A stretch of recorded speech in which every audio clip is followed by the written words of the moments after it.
Le Premier ministre Sylvestre Ilunga Ilunkamba a déposé auprès du président de la République Félix-Antoine Tshisekedi Tshilombo la démission du gouvernement de la République. En toute responsabilité, il a dit avoir tiré les conclusions de la situation politique actuelle au pays. La veille, le sénateur Bahati Lukwebo, arrivé au terme de sa mission d'information, a remis au président de la République le rapport de ses consultations en vue d'identifier une nouvelle majorité parlementaire. C'est une mission accomplie, a rassuré les sénateurs Bahati, précisant que 24 recoupements et un indépendant élu des Bafouassende réunissant 391 députés nationaux ont été identifiés au sein de l'Assemblée nationale et de l'Union sacrée de la nation.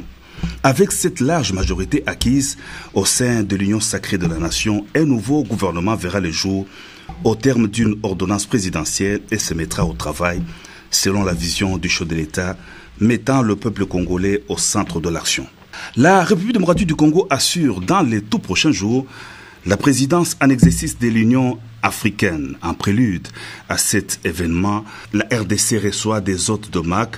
Arrivée dans la matinée de mardi 26 janvier 2021 à Kinshasa, la présidente de la République démocratique fédérale d'Éthiopie, Saïlé Orkezeut, est venue apporter son soutien au mandat du chef de l'État Félix-Antoine Tshisekedi Tshilombo à la présidence en exercice de l'Union africaine. L'accueil chaleureux s'est déroulé au Palais de la Nation. Dans une ambiance très conviviale, les deux chefs d'État se sont entretenus pendant 1 heure.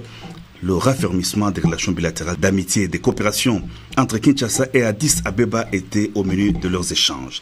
L'un des acquis de cette entrevue est la réouverture bientôt à Kinshasa de l'ambassade de l'Éthiopie en RDC. Journée diplomatique le mardi 26 janvier au Palais de la Nation où des ministres des Affaires étrangères respectivement du Soudan et d'Algérie en séjour à Kinshasa ont eu tour à tour des entretiens avec le président de la République Félix-Antoine Tshisekedi Tshilombo. Le barrage de la Renaissance sur le Nil est en toile de fond du désaccord entre le Soudan et ses deux voisins, l'Éthiopie et l'Égypte. À des questions africaines des solutions du continent, le gouvernement soudanais a délégué son ministre des Affaires étrangères, Omar Gamar Alden, pour solliciter l'arbitrage pacifique du chef de l'État, futur président en exercice de l'Union africaine dans le règlement de ces conflits. L'avènement très prochain du chef de l'État Félix-Antoine Tshisekedi Tshilombo à la présidence de l'Union africaine est salué par plus d'un pays africain. Porteur d'un message de son président Abdelmadjid Tebboune, le ministre algérien des Affaires étrangères Sabri Boukadou est venu transmettre des vives voix au chef de l'État le vœu des succès, des réussites à la présidence de l'organisation panafricaine. La RDC et l'Algérie ont d'énormes potentialités dans le domaine de la coopération, a souligné par ailleurs le ministre algérien des Affaires étrangères.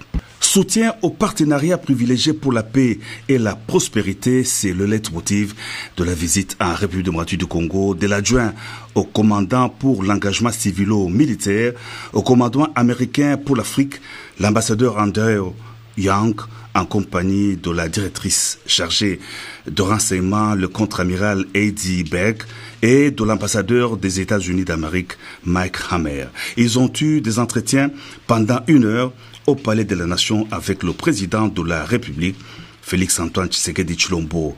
Leur visite faisait suite à la reprise de la coopération militaire entre la RDC et les États-Unis d'Amérique, effectuée en octobre 2020, a précisé l'ambassadeur Yang au sortir de la rencontre. 10 milliards de francs congolais, c'est les dons alloués par le président de la République Félix-Antoine Tshisekedi Tshilombo pour le fonds Mwinda. C'était au cours de la cérémonie de lancement de la campagne de la capitalisation du fonds Mwinda qui s'assigne la mission de financer les projets d'électrification des milieux ruraux et périurbains en RDC. Le chèque a été remis au directeur général de l'Agence nationale de l'électrification et des services énergétiques en milieux ruraux et périurbains. Il s'agit d'un projet pour la mobilisation de 500 millions de dollars en vue de desservir en électricité 15 millions de Congolais vivant dans ces différents contrées de la capitale.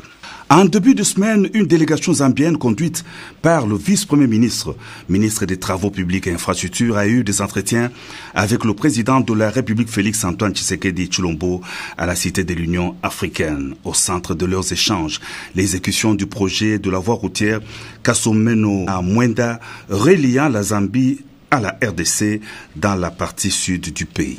Le président de la République, qui s'est imprégné de l'importance de cette route lors de sa participation à la foire internationale de la Zambie, a donné ses avis favorables à ces projets.